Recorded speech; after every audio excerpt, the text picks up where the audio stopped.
others are new, and that's lovely. So we really just look forward to a time of sharing and fellowship. What a joy to take time out in this beautiful place. Apparently, Umseli means place of grace. And that is just such a lovely place for us to be. A place where we can reflect and rest and be refreshed. That's our plan. So we're going to start now with reflect. That's our theme for maybe the morning, all right? And we're going to think a little bit about what does it mean to reflect. By the time I have finished talking, you will know that I have a great delight in words.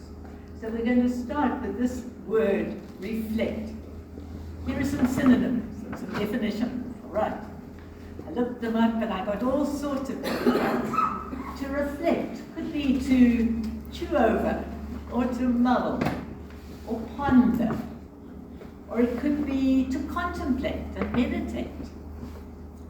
It could be to deliberate, to reason, to speculate, to think.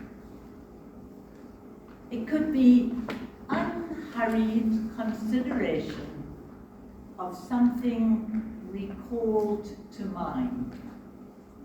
Unhurried consideration of something recalled to mind. I like that. That seems to fit with what we've planned for the weekend. The prefix re, in reflect, in recall, is that little prefix that generally means again or back. And we find it in lots of words. We reread something, we want to read it again. We rewrite something. We return to a place we've been before. We rebuild, we build again. Even in an email refers to previous correspondence. Refers means you're going back to something. You direct attention back to a particular subject, perhaps. It's perhaps a source of information that you want to go back to. Re can also be in recovery or restore. Things are not what we hoped they would be, but we can go back again, restore. Is any of this connecting with you, perhaps, for the weekend? So reflect. That's our focus for the moment. And this word we're going to look at in the figurative sense and in the literal sense. So reflect in the figurative sense, it's a verb. We're doing something, we're reflecting. We're thinking deeply or carefully about something. It suggests a turning back of the mind to consider or contemplate something again. So what are we contemplating? Well, we're contemplating God's word. That's where we're going. And particularly, we know our theme is Psalm 23. At what or who is the something or someone that we are going back to? And that, of course, is someone who is already established. Why, of course, it's the Lord. So, reflect in the verb. That's what we want to do. But there's another meaning for the word reflect, and that is in the literal sense. It can be talking about throwing back. For instance, in an auditorium, the sound will reflect. It will be thrown back. Or I might look at you and see my reflection in the image of your sunglasses. Or parents generally want their children to reflect the best part of their characteristics. They want them to emulate our behavior, but only the good parts of our behavior, to throw back, to be seen. Now, is this what God wants of us? Does He want us to reflect His image, His character? It's true, isn't it, that what we reflect on is what our lives reflect. You see both sides there, the figurative, the literal, they're there. So let us reflect on His image, the Lord, that we may reflect His image in our lives. And as we've already seen in our worship, that leads us to worship. We're going to see many aspects over this weekend that help us to see how worship is pivotal in our lives. In books by Nancy Missler, she points out that we actually become like what we worship. That worship is the most important thing that Christians can learn to do. That God doesn't want us to have just a revelation of Christ, but to be a reflection of Him. And to do that, we come in worship. We come to His presence. The worship is key to God's presence in our lives. We come into His presence by loving and adoring and exalting Him. And then intimacy with the Father is a two-way communication. We come to express our worship. We have this all-consuming yearning in our spirit, an overflowing of emotions of gratitude and love as we consider Him. And in that, our hearts are changed. We express our worship in stillness, in song, in dance, in creative arts, in meditation on the Word, in prayer, in focusing on the names of God. In many ways we express our worship. So this weekend, come, let us worship. The psalmist invites us in Psalm 95, come, let us worship and bow down. Let us kneel before the Lord our Maker, for He is our God, and we are the flock under His care. So our focus is certainly going to be on the flock, the sheep in Psalm 23.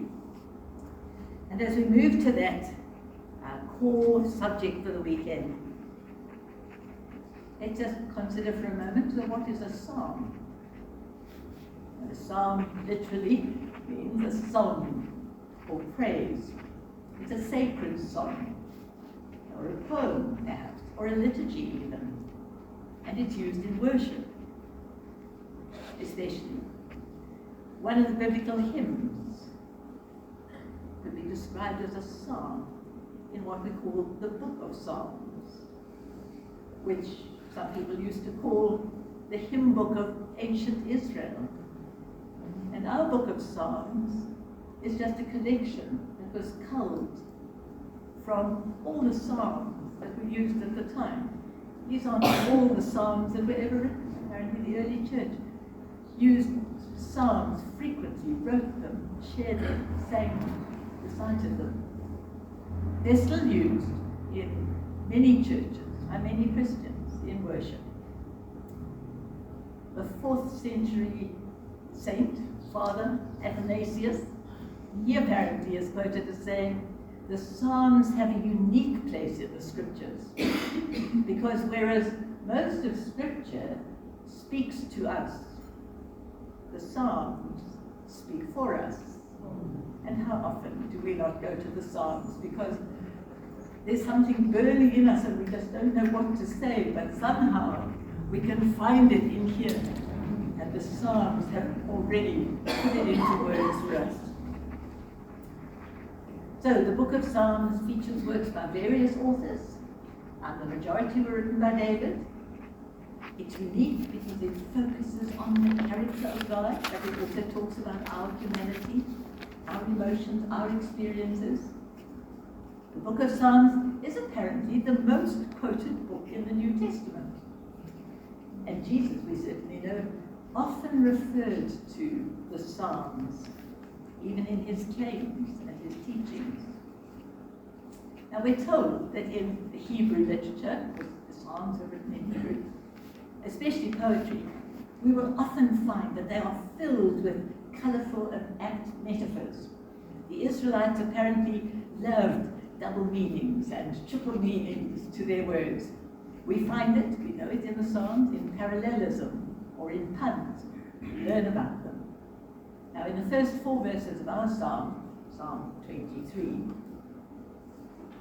this metaphor of the sheep and the shepherd can consistently be understood on 2 levels. There's the literal level. We've got the shepherd caring for his sheep. But there's the devotional symbolism. Our shepherd, the Lord, the divine shepherd, caring for his flock, his people, us. Now in Israel, children were the ones who often served as shepherds. They would be out there in the fields. We know from the Bible that David was out there caring for his father's sheep, out on the fields of Bethlehem. And we gather that he would probably be throwing stones. He was pretty good with a sling when it came to fighting a giant. But he also sang. He had a little lyre, apparently, and he used to use that as his musical instrument. We know about that, the times when he had to go and sing the psalm to calm his spirit. But biblical shepherds also symbolize the work of kings, not just the sheep with the children out in the fields. The kings are often spoken of as shepherds. They shepherd their people instead of flocks. So this metaphor in Psalm 23 is more than just a charming, pleasurable poem.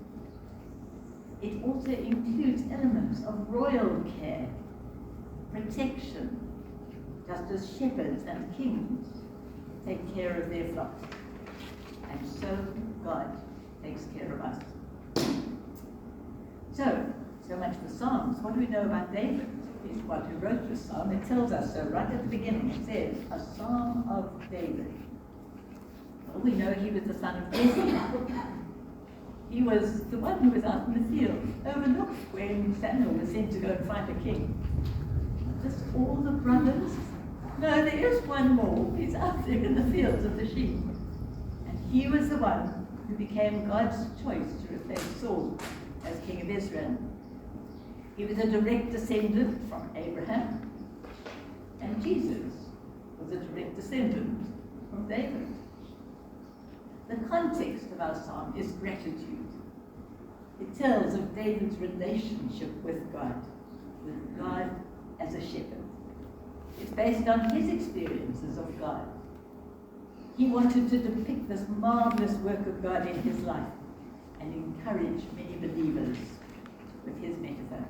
The poem draws on a communal consciousness of God as a shepherd to the nation. But it also expresses a very personal relationship. You can see that in the point of view, in the narrative voice. If you look through the psalm, in some ways it's quite unusual. You find first person, I know. You find the second person, addressed to the reader. You know we've got the third person, he is, or she, and so on. They're all in there, all woven together. Now the language changes, but it reminds us that we too can have this first person experience with him, our shepherd. A lovely way to study scripture sometimes is to take it word by word. I remember being taught this by Patrick Torrenthal. Remember one of our missionaries was Peter Torrenthal, OM, and they were in the church rather than in Cape Town at that time. And she was sharing with us as we were launching a mentoring program. And it was one of the things that has really stuck with me.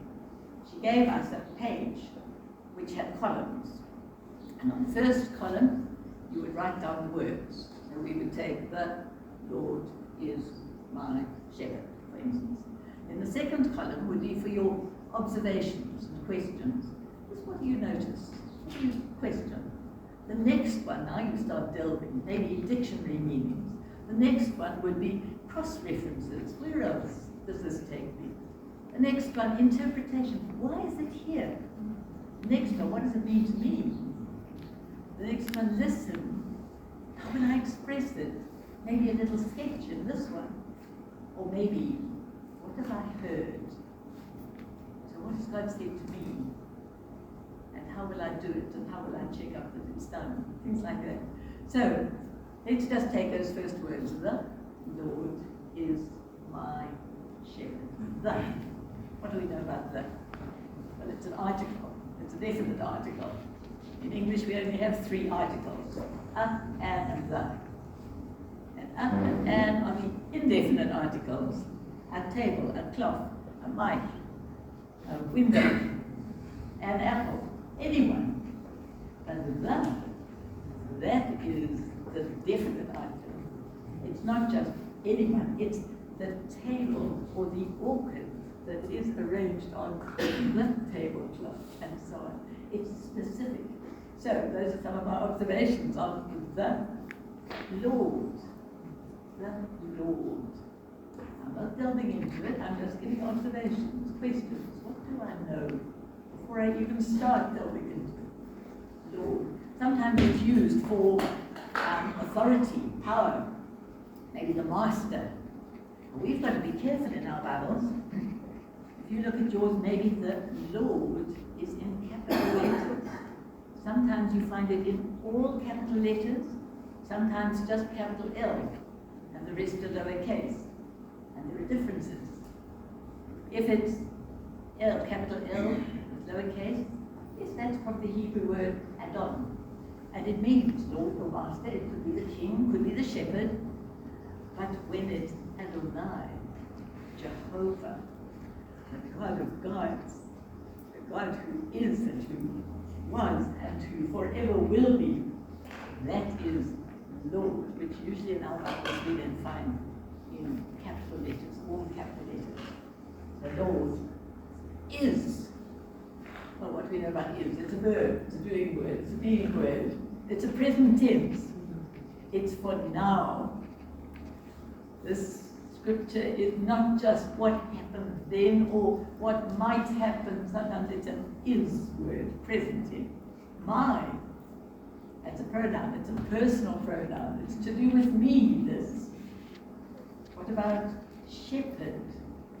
Before we delve further, what do I know about a shepherd? I've seen pictures of shepherds. I went to Sunday school and I learned stories about shepherds. So I have a fair knowledge that shepherds are out there looking after their sheep. They've got to lead them and guide them and care for them. We're the ones who are the sheep. We're the ones who are a bit silly, a bit directionless, who get lost, who get frightened. That's us in the song. But the Lord is my shepherd. He is there, always for me. He guides and leads and gives direction. Now, the primary responsibility of a shepherd is apparently to ensure the well-being and safety of the flock. And those wonderful words to apply to what God does for us. He's there to see to the well-being and safety of the flock. It's not just a comfortable place to sit with God. How blessed we are. The shepherd feeds his flock. He herds them to good forage areas. He keeps a vigilant eye out for any poisonous plants, maybe, or dangerous predators are coming by.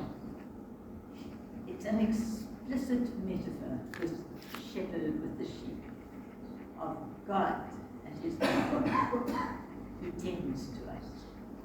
You know, as I look back over my life, I think Psalm 23 was probably the first one that I ever read as from my own Bible.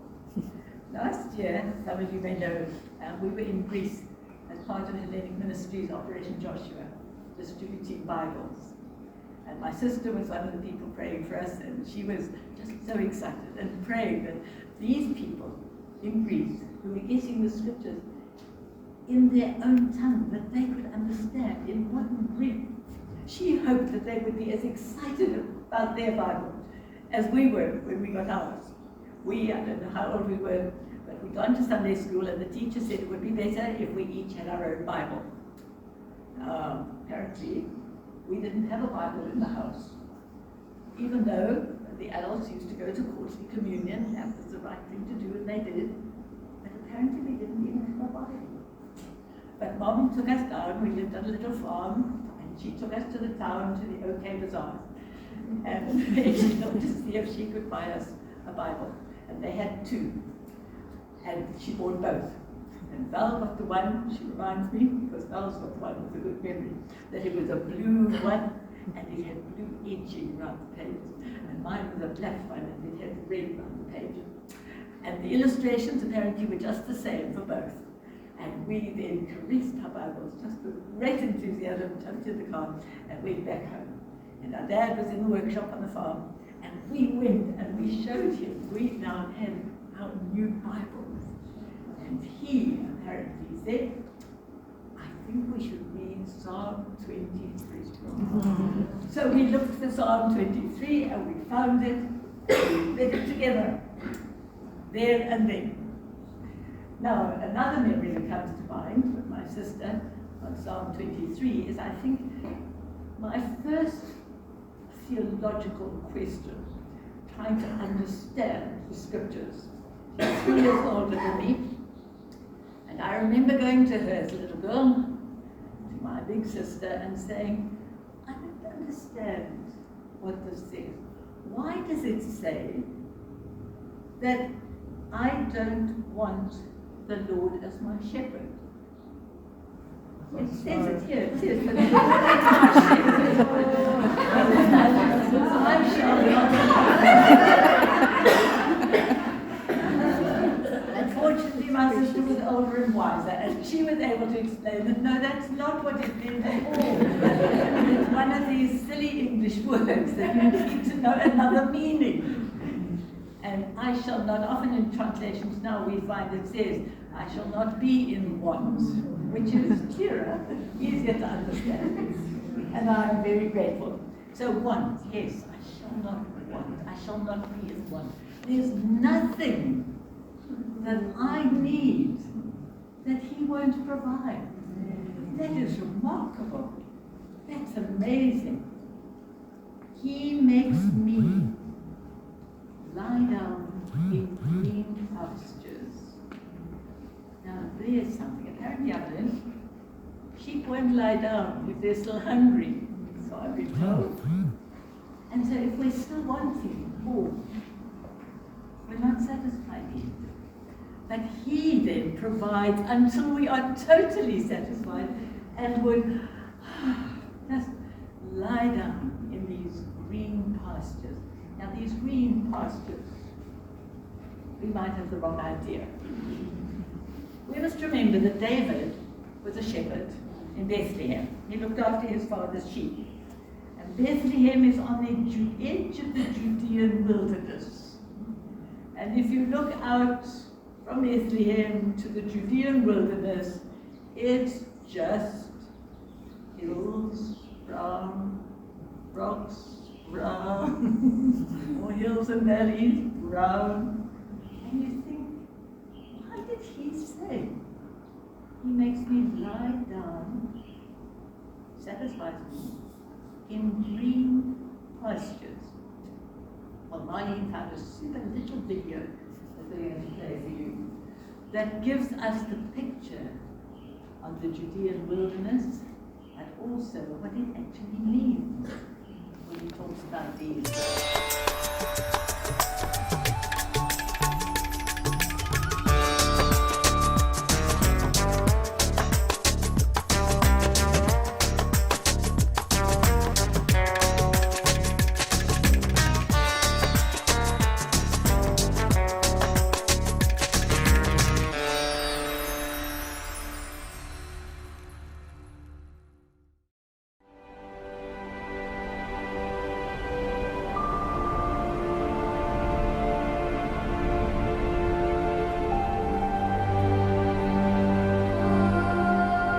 As part of the shepherd lesson, I did want to look at one thing in the wilderness that will maybe surprise you a bit.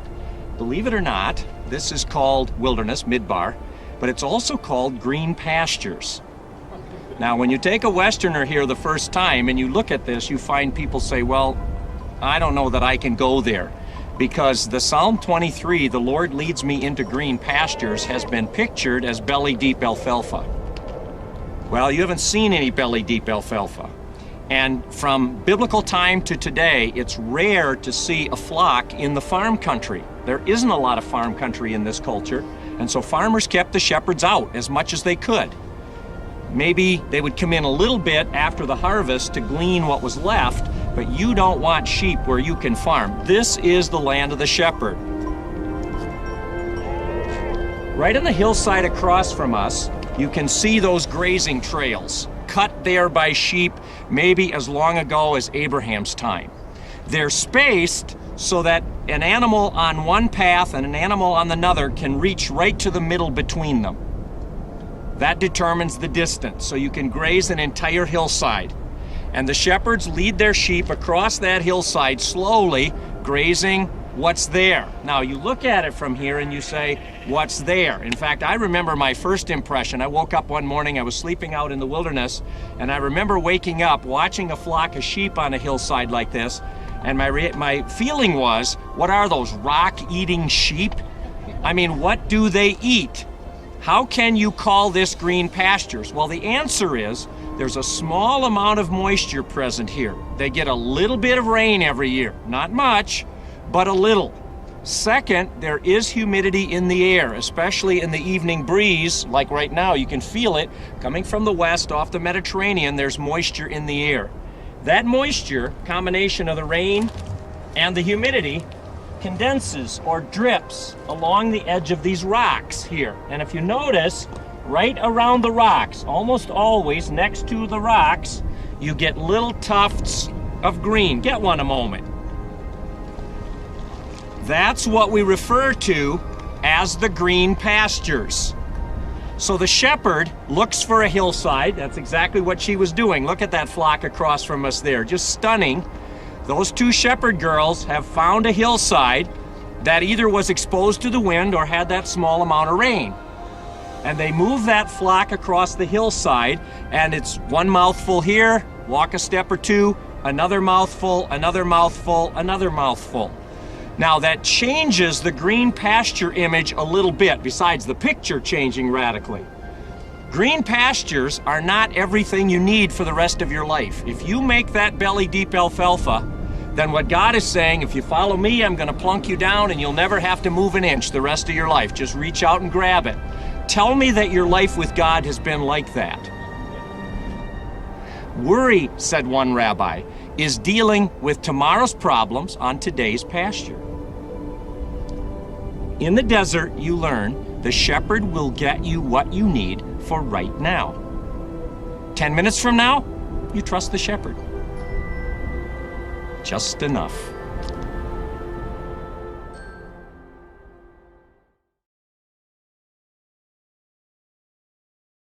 It's an eye-opener, isn't it? But a wonderful picture to see that just enough. And we rely on the shepherd. And if we were in this great big field of lucerne, or the alfalfa, as he's talking about, then we wouldn't need the shepherd anymore. What's the use of a shepherd? We've just got it all. But here we rely on the shepherd for every mouthful. And the shepherd makes sure that we are satisfied, that there is just enough. We want for nothing.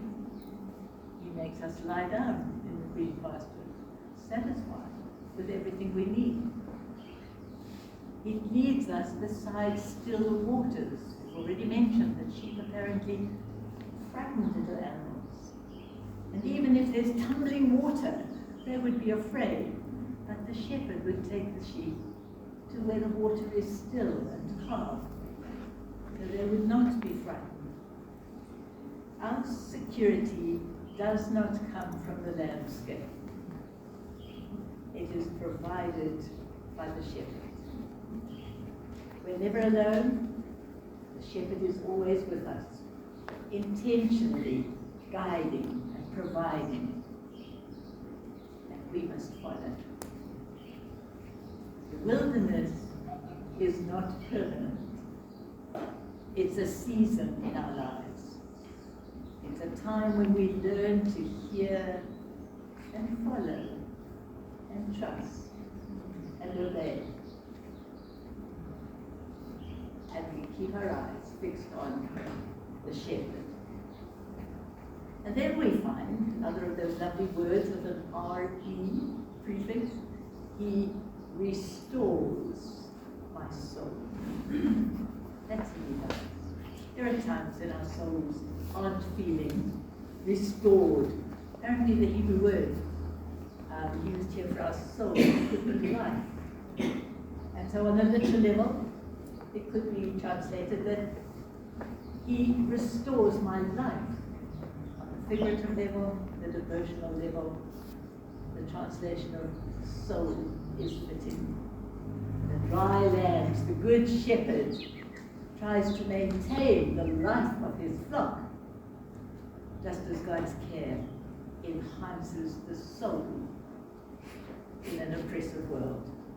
He leads me on paths of righteousness. Wasn't that interesting to see the paths that have been walked by the sheep over years, decades, centuries?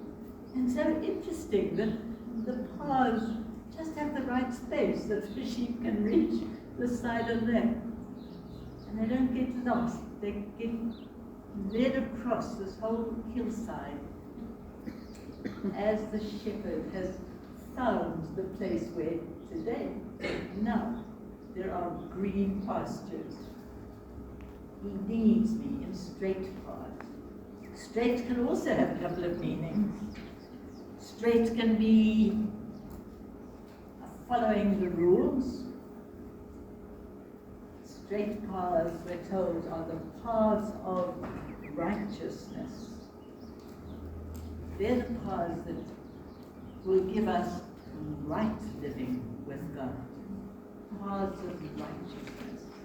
So we follow the shepherd to find those paths in our life.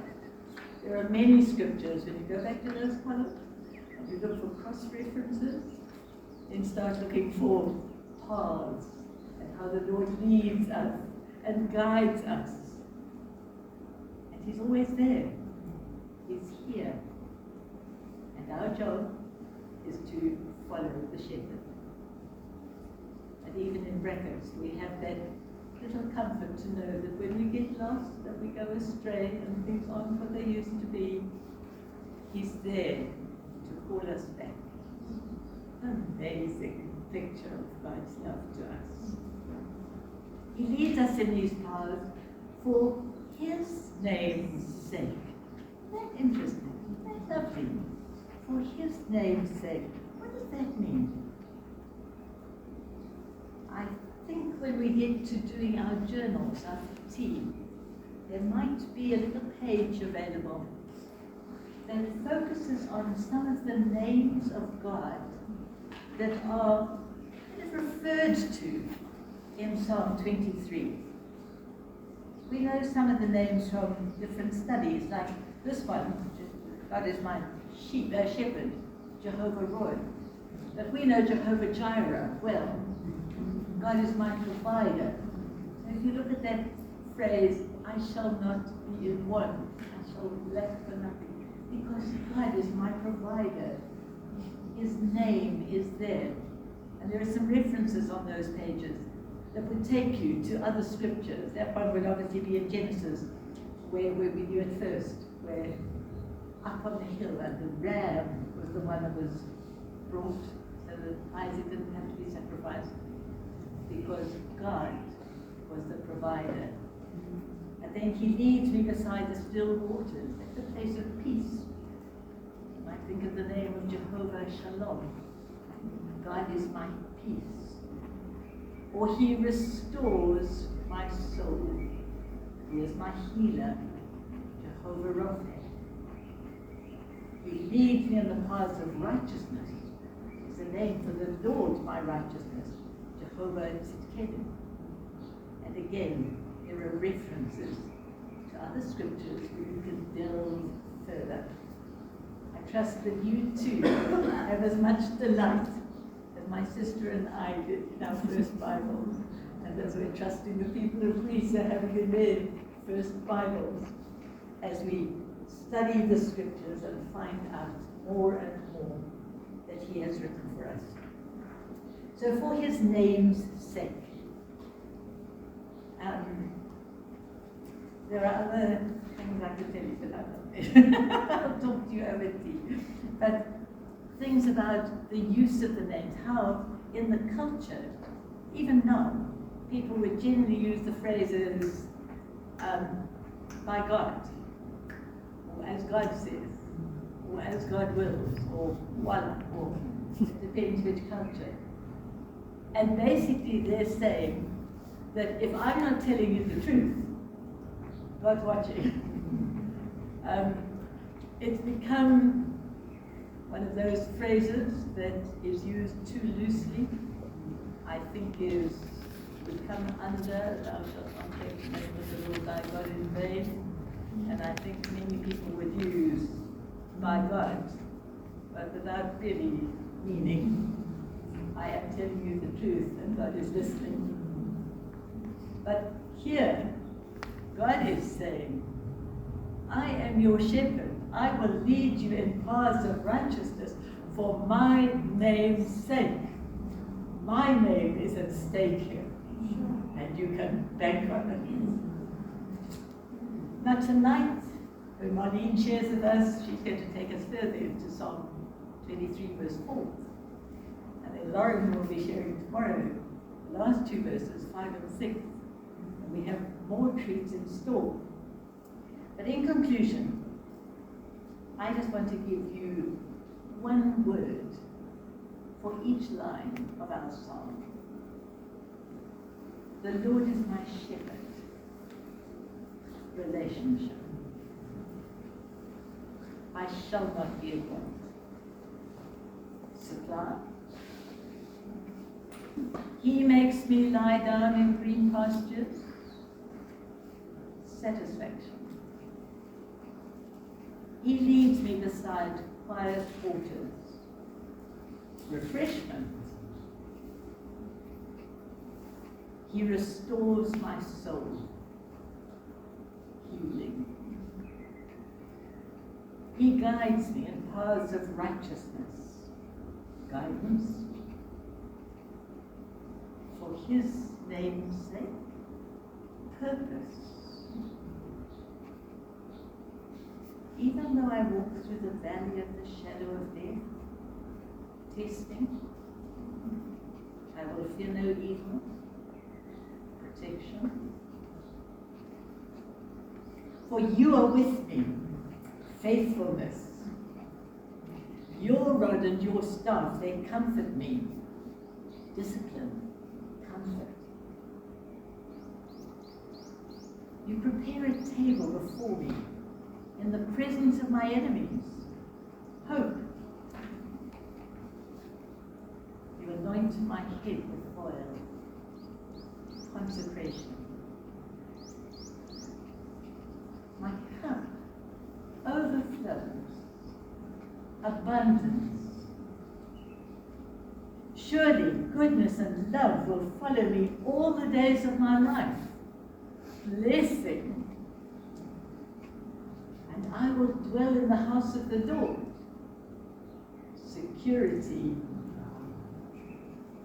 forever. Eternity.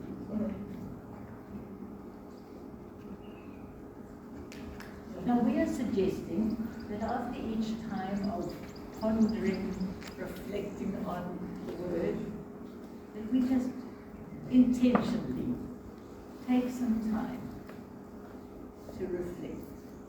So for the next 10 minutes or so, perhaps let's just stay where we are. It's a journal if you like. And just have a time of reflecting. At the beginning we said, yes, we could reflect using soap. You might know this way of reflecting. The S stands for scripture. You would look at the scripture verse. The O stands for observation, what you see. The A stands for application. How does it become personal? And then the P would be for pray. Pray God's word back to him. Or, have we got questions that I bring up? Yes? No? Some other thoughts that I had, I will just tell you. At the beginning, when I started speaking, I said, what we deeply reflect on is what our lives reflect. So let us reflect on his image so that we reflect his image. We could reflect on that. Or, what in these verses that we've looked at particularly spoke to you today, in your circumstance? Maybe try and record it as a sketch and draw a little picture. Or maybe ask the Lord to help you apply, as you mentioned here, apply the word to your life. And just take these few minutes to listen. What did I hear? Is there something I should do? When should I do it? How should I do it? How will I check that I've done what I think I've heard God telling me I should do? Or just take these few moments to worship. Oh, come. Let us bow down and worship. Let us kneel before the Lord our Maker. For he is our God.